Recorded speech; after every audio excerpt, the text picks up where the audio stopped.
আসসালামু আলাইকুম। আমাদের রান্নাঘরের পক্ষ থেকে সবাইকে আমন্ত্রণ জানাচ্ছি আমার চ্যানেলের নতুন আরও একটা রেসিপি দেখার জন্য। বাজারে এখন প্রচুর পরিমাণ কাঁচা আম পাওয়া যাচ্ছে, আর এই সময়ে আমের ভেতরের আটিটাও বেশ একটু শক্ত হয়ে এসেছে। তাই এখনই সময় সারা বছরের জন্য আচার তৈরি করে আপনারা সেটা সংরক্ষণ করতে পারেন।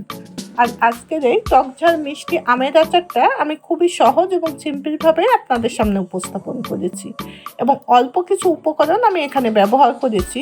আর এটা তৈরি করতেও সময় লাগবে মাত্র 15 থেকে 20 মিনিটের মতো। আশা করছি আজকের রেসিপিটা আপনাদেরও খুবই পছন্দ হবে। তাহলে চলুন দেখে নিই আমাদের আজকের রেসিপি।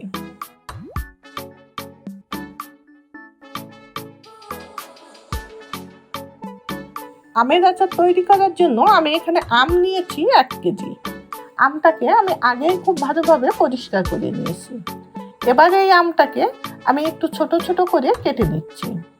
আপনারা আপনাদের পছন্দ অনুযায়ী যে কোনোভাবে এটা কেটে নিতে পারেন।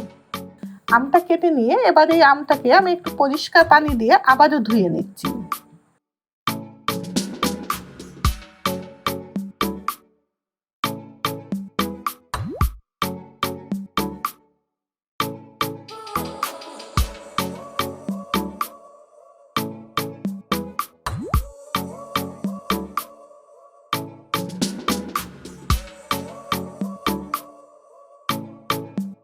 আর দেখতেই পাচ্ছেন আম কাটার পরেও আম থেকে কতটা কষ বের হয়েছে, আর পানিটাও বেশ একটু কালো দেখা যাচ্ছে।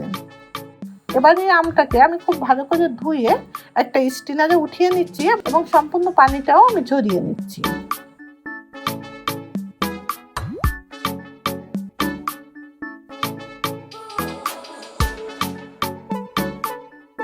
আম থেকে বেশ কিছুটা পানি ঝরিয়ে এবার আমটাকে আমি একটা সাজানো পাত্রে নিয়ে নিয়েছি। এখন এর ভেতরে হলুদ দিয়ে দিচ্ছি 1/2 চা চামচ। হলুদটা দিয়ে এটা খুব ভালোভাবে আমের সঙ্গে একটু আমি মাখিয়ে নিচ্ছি। এই হলুদ দেওয়ার জন্য কিন্তু আচারের কালারটা খুবই সুন্দর আসবে। আমি যেহেতু আমটাকে একটু রোদে শুকিয়ে নেব, যদি এই হলুদটা ব্যবহার না করতাম তাহলে আমটা কিন্তু বেশ কিছুটা কালো হয়ে আসতো। এই কারণে আমের গায়ে হলুদটা মাখিয়ে আমি এটা রোদে শুকিয়ে নেব 1 ঘন্টার জন্য। তবে এই পর্যায়ে কেউ লবণ ব্যবহার করবেন না, তাহলে লবণ থেকে আরো বেশ কিছুটা পানি ছেড়ে দিবে। তখন আমটা কিন্তু আরো 2-3 ঘন্টার মতো শুকিয়ে তারপরে আচারটা তৈরি করতে হবে। তবে কেউ চাইলে এখানে একটু শুকনো মরিচের পাউডার ব্যবহার করতে পারেন। আমি ঘন্টাখানিক রোদে শুকিয়ে তারপরে আমটা আমি উঠিয়ে নিয়ে এসেছি। এখন দেখতেই পাচ্ছেন আমটা কিন্তু বেশ একটু শুকিয়ে এসেছে। তবে 1 ঘন্টা বেশি কেউ রোদে শুকাবেন না, তাহলে আচারটা সিদ্ধ হতে অনেকটা সময় লাগবে। আর আচারের জন্য আমি এখানে কিছু গোটা মশলা নিয়েছি। 1/2 টেবিল চামচ নিয়েছি গোটা ধনিয়া, 1/2 টেবিল চামচ নিয়েছি গোটা পাঁচফোড়ন, 1 চা চামচ নিয়েছি মিষ্টি জিরা, আর 5-6টা নিয়েছি গোটা শুকনো মরিচ। এবার এই মশলাগুলোকে আমি একটা শুকনো তাওয়ায় হালকা একটু ভেজে তারপরে এটাকে আমি একটু আধা ভাঙা করে নেব। এবার আমি আচারটা তৈরি করে নিচ্ছি। এর জন্য আমি একটা প্যানের ভেতরে সরিষার তেল দিয়ে দিচ্ছি মেজারমেন্ট কাপের 1.5 কাপ। তেলটা হালকা একটু গরম হওয়া পর্যন্ত আমি অপেক্ষা করছি। তেলটা একটু গরম হলে আমি এর ভেতর গোটা শুকনো মরিচ দিয়ে দিচ্ছি 4টা। মিডিয়াম সাইজের 3টে রসুনের কোয়া আমি এর ভেতরে দিয়ে দিচ্ছি। এখন এই মরিচ এবং রসুনটাকে আমি 10 থেকে 15 সেকেন্ডের মতো একটু ভেজে নিচ্ছি।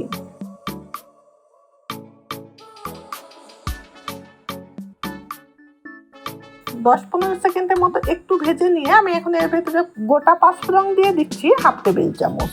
এখন এটাকে আরো কিছু সময় ভাজতে হবে, যত সময় না পাঁচফোড়ন থেকে ভাজার সুন্দর একটা ঘ্রাণ বের হচ্ছে।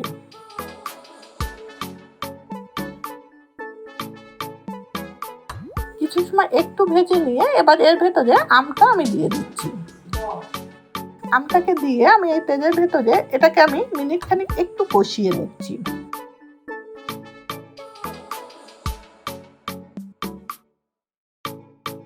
একটু কষিয়ে নিয়ে এখন এর ভেতরে রসুন বাটা দিয়ে দিচ্ছি 1 টেবিল চামচ, আদা বাটা দিয়ে দিচ্ছি 1/2 টেবিল চামচ, সরিষা বাটা দিয়ে দিচ্ছি 1 টেবিল চামচ। তবে এই সব মশলাগুলো কিন্তু আমি ভিনেগার দিয়ে বেটে নিয়েছি। আমি এখানে মশলা বাটার জন্য কোনো প্রকার পানি ব্যবহার করিনি। আচার তৈরি করার ক্ষেত্রে পানির পরিমাণটা যত কম ব্যবহার করবেন, আচারটা কিন্তু আপনারা তত বেশি দিন সংরক্ষণ করতে পারবেন। এবার এই মশলার সঙ্গে আমটাকে আমি আরও 2-3 মিনিট সময় ধরে একটু কষিয়ে নিচ্ছি। আর এটা কষানোর সময় গ্যাসটা আমি মিডিয়ামের থেকেও কম রাখছি, এতে করে মশলাটা নিচ থেকে আর ধরে যাবে না।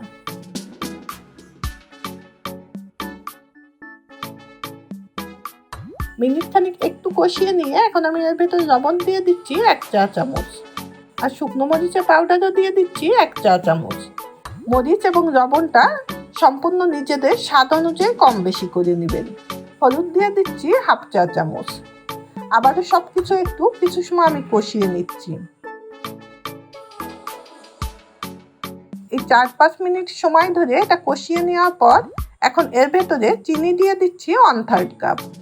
তবে কেউ চাইলে চিনির পরিবর্তে এখানে আখের গুড়টাও ব্যবহার করতে পারবেন। চিনির থেকে যদি আচারে গুড় ব্যবহার করা হয় তাহলে কিন্তু সেই আচারের স্বাদটা আরও বেশি ভালো আসে। চিনিটা দিয়ে আমি আরও 2-3 মিনিট সময় ধরে এটা একটু রান্না করে নিচ্ছি। এই সময়ের ভেতরেই কিন্তু আমটা ঠিকমতো সিদ্ধ হয়ে যাবে। 4-5 মিনিট পর আমি ফিরে এসেছি, আমটা প্রায় সিদ্ধ হয়ে এসেছে। এখন এর ভেতরে আগে থেকে ভেজে আধা ভাঙ্গা করে রাখা সেই মশলাটা আমি দিয়ে দিচ্ছি। মশলাটা দিয়ে আমি আমের সঙ্গে আবার একটু মিশিয়ে নিচ্ছি।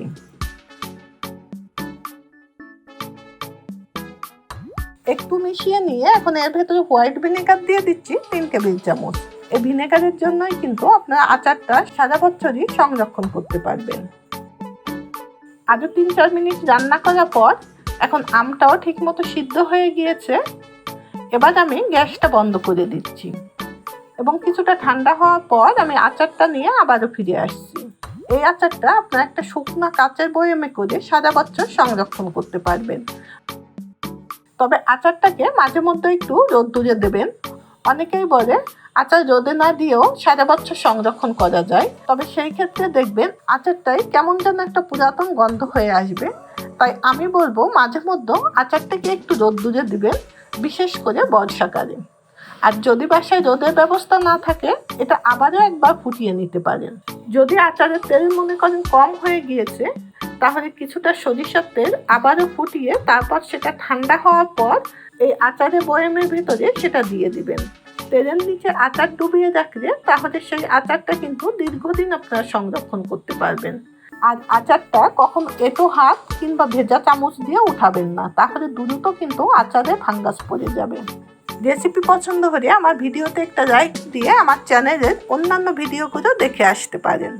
আশা করছি ওই ভিডিওগুলোও আপনাদের পছন্দ হবে এবং কমেন্ট করে আমাকে জানাতে পারেন আজকের রেসিপিটা কেমন হয়েছে।